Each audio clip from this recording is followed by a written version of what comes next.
നമ്മുടെ മക്കളെ ഈ രംഗത്ത് നമ്മൾ വളർത്തുകയും പഠിപ്പിക്കുകയും വേണം. നേരത്തെ റഷീദോടെ സൂചിപ്പിച്ചതുപോലെ നമ്മുടെ എടത്തനാട്ടുകരയുള്ള അൽ ഹിക്മ അറബിക് കോളേജ് അതിനുവേണ്ടി സജ്ജമായ നല്ലൊരു സ്ഥാപനമാണ്.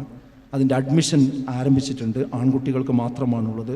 മഅദുല്ലുഗ, അതായത് SSLC പാസ്സായവർക്ക് +2 ഹ്യൂമാനിറ്റീസിനോടൊപ്പം മദീന യൂണിവേഴ്സിറ്റിയുടെ സിലബസ് കൂടി ചേർത്ത് വെച്ചുകൊണ്ടുള്ള നല്ലൊരു സിലബസാണ് അവിടെ പഠിപ്പിച്ചുകൊണ്ടിരിക്കുന്നത്. അതിൻ്റെ കുല്ലിയ ശരിയ എന്നുള്ള വിഭാഗത്തിലേക്ക് വരുമ്പോൾ +2 പാസ്സായവർക്ക് BA അറബിക്കിനോടൊപ്പം ആഴത്തിലുള്ള മതപഠനത്തിനുള്ള ഒരു പണ്ഡിത കോഴ്സ് എന്ന നിലക്കാണ് ഇത് ക്രമീകരിച്ചിരിക്കുന്നത്.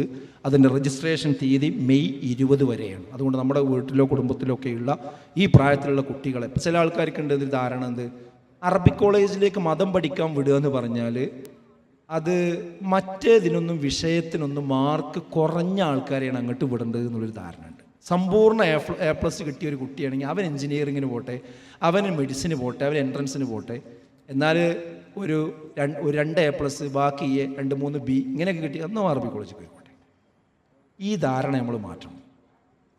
അതായത് മാർക്ക് കുറഞ്ഞവർക്ക് പഠിക്കാനുള്ള ഒരു സ്ഥലമല്ല അറബിക് കോളേജിൽ നിന്ന്. ഇപ്പോൾ ജാമിയ അൽ ഹിന്ദ് അവിടെ വരുന്ന ആപ്ലിക്കേഷനിൽ മിക്കവാറും ഫുൾ A+ ഉള്ള കുട്ടികളെ മുഴുവൻ അവിടെ എടുക്കാൻ കഴിയണില്ല. മുഴുവൻ കുട്ടികളെ അവിടെ എടുക്കാൻ കഴിയണില്ല. അതുകൊണ്ടാണ് നമ്മൾ പ്രാദേശികമായി ഇങ്ങനത്തെ സ്ഥാപനങ്ങൾ ഉണ്ടാക്കുന്നത്. അപ്പോൾ നമ്മൾ എന്ത് ചെയ്യണമെന്ന് വെച്ചാൽ നല്ല കഴിവുള്ള കുട്ടികളെ തന്നെ ഒരു വീട്ടിൽ നിന്ന് ഒരു കുട്ടിനെങ്കിലും നമ്മൾ മതം പഠിക്കാൻ മാറ്റി വെക്കണം. പണ്ഡിതന്മാരുണ്ടാകണം. കാരണം ഇന്നത്തെ നമ്മളെ മുസ്ലിം സമുദായത്തിൻ്റെ അവസ്ഥ എന്താ, ഒരാൾക്കൂട്ടമാണ് ഇവിടെ രൂപപ്പെട്ടുകൊണ്ടിരിക്കുന്നത്. ചില ആൾക്കാർ യൂട്യൂബിൽ വന്നിട്ട് ഇസ്ലാമിനെ പറ്റി വളരെ മോശമായിട്ട് ഇങ്ങനെ സംസാരിച്ചു കൊണ്ടിരിക്കുകയാണ്. അവരൊരു വിവരമില്ലാതെ പറഞ്ഞുകൊണ്ടിരിക്കുന്നത്. നാം മുസ്ലിം പേരുണ്ടാവും, എന്നിട്ട് അത് കേട്ടുകൊണ്ട് അതിന് കൈയടിച്ചുകൊണ്ട് പോകുന്നൊരു സാഹചര്യമാണ് ഇന്ന് സോഷ്യൽ മീഡിയയിലുള്ളത്. എന്താണ് ഹക്ക്, എന്താണ് ബാത്തില്, എന്താണ് സത്യം, എന്താണ് അസത്യം, ഇതൊന്നും വേർതിരിച്ചറിയാനുള്ള അറിവില്ലാത്തൊരു സമൂഹമാണ് വളർന്നുകൊണ്ടിരിക്കുന്നത്.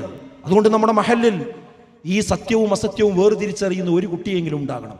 നമ്മുടെ കുടുംബത്തിൽ ദീൻ അറിയുന്ന ഒരു കുട്ടിയെങ്കിലും ഉണ്ടാകണം. വാപ്പ മരണപ്പെട്ട് കിടക്കുമ്പോൾ നിർഭയമായി ആ വാപ്പയെ കുളിപ്പിക്കാൻ, മയ്യത്ത് കുളിപ്പിക്കാൻ ധൈര്യമുള്ള ഒരു കുട്ടി, ആ വാപ്പയുടെ മയ്യത്തിന്റെ മുമ്പിൽ നിന്ന് നമസ്കരിക്കാൻ, നിർഭയമായി നിന്ന് നമസ്കരിക്കാൻ കഴിയുന്ന ഒരു കുട്ടി, ഒരു കുട്ടിയെങ്കിലും നമുക്കൊരു വിത്തെങ്കിലും നമുക്ക് വേണം.